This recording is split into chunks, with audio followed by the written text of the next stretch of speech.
त्योहारों के अवसर पर यात्रियों की बढ़ती संख्या को ध्यान में रखते हुए उत्तर रेलवे वाराणसी जंक्शन पर यात्रियों की सुविधा और सुरक्षित यात्रा सुनिश्चित करने के लिए व्यापक तैयारियां की गई हैं। वाराणसी स्टेशन पर 31 टिकट वितरण काउंटर संचालित किए जा रहे हैं, जहां से यात्रियों को शीघ्र और सुविधाजनक टिकट सेवा उपलब्ध कराई जा रही है। टिकट वितरण को लेकर और तेज बनाने के लिए automatic ticket vending machine, mobile unreserved ticketing system और पारंपरिक टिकट काउंटरों के माध्यम से टिकट प्रदान किए जा रहे हैं। 24 अक्टूबर 2025 से वाराणसी मंडल से 25 पूजा विशेष गाड़ियों का संचालन किया जा रहा है। रेलवे स्टेशनों पर अस्थायी यात्री आश्रय स्थल और पैसेंजर होल्डिंग एरिया बनाए गए हैं। इन स्थलों पर यात्रियों के लिए विद्युत प्रकाश, शुद्ध पेयजल, mobile charging, mobile UTS ticketing, प्राथमिक चिकित्सा, जन संवेदन स्पीकर और वीडियो पैनल जैसी सुविधाएं उपलब्ध कराई गई हैं। इसके साथ ही स्टेशन परिसर में सर्कुलेटिंग एरिया को वाहन मुक्त रखने के व्यापक प्रबंध किए गए हैं, ताकि त्योहारों के दौरान यात्रियों का आवागमन निर्बाध रहे। मेरा नाम जगदीश केशरी है और मैं जनपद बहराइच का रहने वाला हूं। और अभी 3-4 दिन पहले मैं बनारस आया था घूमने। आज अभी बनारस से मुझे बहराइच जाना है। तो बहराइच से बनारस की एक ही ट्रेन चलती है सुबह 5 बजे, जो बहराइच से चलती है और करीब दोपहर में 1:30 बजे बनारस आती है। इंटरसिटी है, वो भी पिछले 3-4 सालों से चली है। तो बहराइच गोंडा होते हुए अयोध्या होते हुए वो ट्रेन आती है।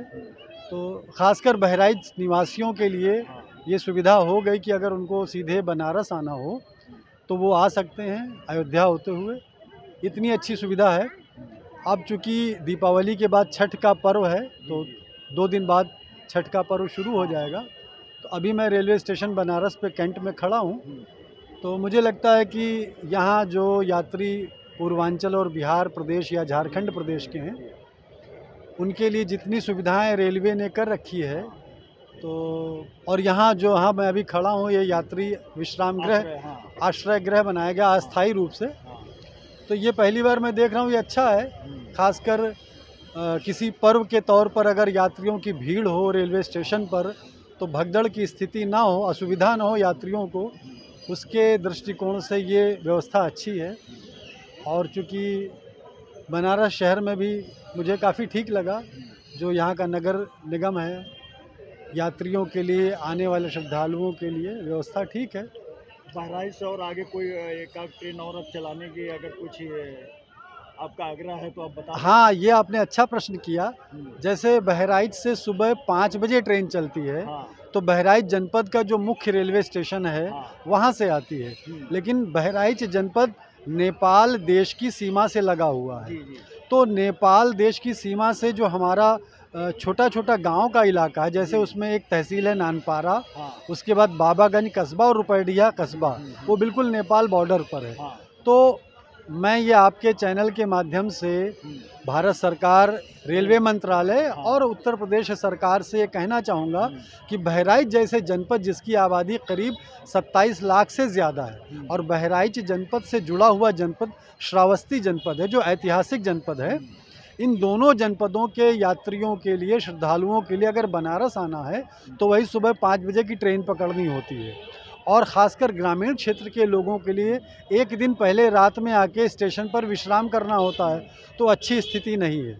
मेरा ये निवेदन और आग्रह है जनपद बहराइच के सारे निवासियों की ओर से कि जनपद बहराइच से रात्रि में एक ट्रेन चलाई जाए, ताकि वो सुबह बनारस आ सके। उसका लाभ ये मिलेगा कि जो नानपारा, मटेरा, कैसरगंज, बाबागंज ग्रामीण क्षेत्र के जो निवासी हैं, या श्रावस्ती जनपद के जो निवासी, उनकी सुविधाएं बढ़ेंगी, उनको दिक्कत नहीं होगी। वो दिन में यात्रा करके रात में रेलवे स्टेशन पहुंचेंगे, ट्रेन लेंगे और सुबह अपने बनारस पहुंच जाएंगे, और उनकी यहाँ की यात्रा, स्नान और जो देव दर्शन है, वो लक्ष्य उद्देश्य पूरा हो जाएगा। तो ये मेरा मुख्य उद्देश्य आपके प्रश्न का है कहने का। तो मैं ये ज़रूर कहना चाहूँगा कि आप अपने चैनल से ये बात ज़रूर उठाएँ कि खासकर जनपद बहराइच, श्रावस्ती जनपद, बलरामपुर जनपद के से रात्रि की एक ट्रेन ज़रूर चलाई जाए। कुमारी है, मैं झारखंड से बिलोंग करती हूँ, और यहाँ पर आने के लिए कोई भी असुविधा नहीं हुई है, अच्छी तरह सुविधा दी गई है। और अब पता नहीं, बहुत ट्रेन ये आना स्पेशल कोई ट्रेन था इस पर नहीं, दीनदयाल पंडित से आई हूँ। अच्छा, हम 3 ट्रेन चेंज करके आए हैं। अच्छा, 3 ट्रेन कोई असुविधा हुई है? कोई उसमें असुविधा तो नहीं हुई है? नहीं, उसमें सुविधा मुझे किसी प्रकार का नहीं हुई है, आराम से आपको सफ़र मिला? आराम से मिला। और अभी ये रेलवे ने इंतज़ाम किया है छठ के उपलक्ष्य में इतना बड़ा आश्रय हाँ। यात्री जो है, तो इसमें रेल को क्या कहना चाहती है? ये सुविधा हम जो दी- अच्छी कहना चाहते हैं कि यहाँ पर सुविधा भी दी गई है, किसी प्रकार का कष्ट नहीं है, आराम करने का भी है और यहाँ सब व्यवस्था भी दिया गया है, ये अच्छा है, इससे कोई तकलीफ नहीं कोई तकलीफ नहीं है। सबको धन्यवाद देना चाहते हाँ, सबको धन्यवाद देना चाहती हूँ। मैं बिहार गोपालगंज का रहने वाला हूँ जी जी और मैं दिल्ली में रहता हूँ अपने जॉब के रिगार्डिंग। और जी, अब आप पूछना चाहें, क्या पूछना चाहते हैं? आप छठ के उपलक्ष्य में घर जा रहे हैं या हाँ, वैसे तो हमारे यहाँ का छठ जो होता है वो सबसे महापर्व होता है, जी। लेकिन हम इस बार घर नहीं जा पा रहे, कोई हमारा मतलब ऑफिशियल रीज़न है। जी लेकिन हम जो अभी ट्रैवल कर रहे हैं, समझिए कि इसमें आने में कोई आपको नहीं, कोई असुविधा तकलीफ नहीं हुई। और ये जो छठ के पर्व के ये आश्रय बनाया गया है तमाम यात्रियों के लिए, इस बहुत पे आप बढ़िया, क्या कहना चाहते हैं? रेल बढ़िया को- है, एकदम साफ़ सफाई बढ़िया है, कोई दिक्कत नहीं है। बनारस स्टेशन पे भी हम उतरे, अभी स्टेशन के अंदर भी गए थे, कोई भीड़ भाड़ नहीं दिखा, साफ़ सफाई का बढ़िया इंतजाम है। फिर रेलवे को धन्यवाद देना चाहते बिल्कुल बिल्कुल, इसके लिए रेलवे को बहुत बहुत धन्यवाद है मेरे तरफ से। को बनारस काशी वासियों को जो भी ये कार्यरत हैं यहाँ पे सबको, सभी जो इस काम में लगे हुए हैं, नीचे से लेकर ऊपर तक हर एम्प्लॉई मतलब अपने डेडिकेशन के साथ में काम कर रहा है और अच्छा काम दिख भी रहा है ग्राउंड पे।